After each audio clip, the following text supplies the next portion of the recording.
السلام علیکم viewers to my channel Arif Riaz Khan. Viewers, آج آپ کو میں ایک یونیک آئٹم کے بارے میں بتانے والا ہوں جو کہ قربانی کے جانور کے گوشت اور اس سے ریلیٹڈ پریزرویشن سے ہے، اس کو محفوظ کرنے کے صدیوں پرانے طریقے سے ہے۔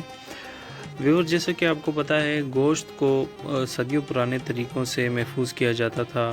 چونکہ پرانے زمانے میں فریج وغیرہ اویلیبل نہیں ہوتے تھے، اور یہ امریکہ ایمیزون جو جنگلات ہیں جن میں جنگلی لوگ رہتے ہیں، وہ بھی اسی طرح کے گوشت کو اسی طرح پریزرو کرتے ہیں اور وہ ان کو اپنے کچن میں محفوظ کر لیتے ہیں لمبے عرصے تک۔ تو ویورز، آپ کو بتاتے چلیں کہ یہ چیز جو ہے، یہ آئٹم پریزرو کرنے کا، گوشت، میٹ اور بیف جو بھی ہے آپ کا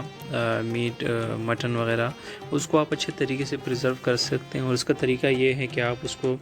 لمبے لمبے پیسز میں کاٹیں، جس طرح یہ آپ کو نظر آ رہا ہے، اور اس کے اوپر نمک چھڑکیں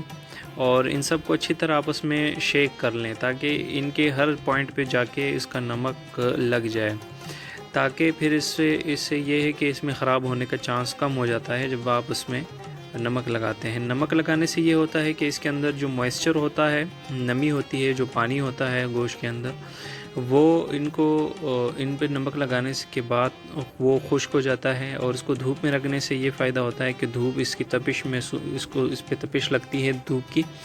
اور اس دھوپ کی تپش کے بعد جو ہے اس میں سے سارا پانی ایویپوریٹ ہو جاتا ہے، اڑ جاتا ہے، اور یہ بالکل سخت ہو جاتے ہیں۔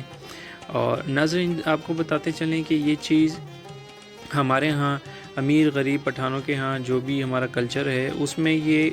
ایز اے ہابی، مطلب ایز اے پیشن کے طور پہ لوگ اس کو بناتے ہیں، اور اس کو بڑے لمبے عرصے تک ہمارے ہاں کچن میں رکھا جاتا ہے اور بغیر فریج کے رکھا جاتا ہے، جس میں سے فریج کی ٹینشن ہمیشہ کے لیے ختم ہو جاتی ہے جہاں پہ لوڈ شیڈنگ کا زیادہ احتمال ہوتا ہے۔ تو ویورز، یہ اس کو آپ ایزیلی جو ہے نا، اس کا ٹیسٹ جو ہے وہ باربیکیو کی طرح ہوتا ہے، اور باربیکیو سے ملتا جلتا اس کا ترش اور مزیدار نمکین سا ہوتا ہے۔ نمکین گوشت اگر کسی نے کھانا ہے تو اس کے پھر ڈشز بناتے ہیں، اور اس میں چاول اور مختلف آئٹمز کے ساتھ اس کو آپ ایزیلی بنا کے سرو کر سکتے ہیں۔ تو ویورز، یہ تھا گوشت کو صدیوں پرانے طریقے سے پریزرو کرنے کا طریقہ، اور امید کرتا ہوں آپ کو یہ ویڈیو پسند آئی ہوگی، اور اس چیز کو آپ عید قرباں میں بالکل اپنے گھروں پہ ٹرائی کریں گے۔ ساتھ دینے کا شکریہ، تھینک یو سو مچ، اللہ حافظ، سی یو سون۔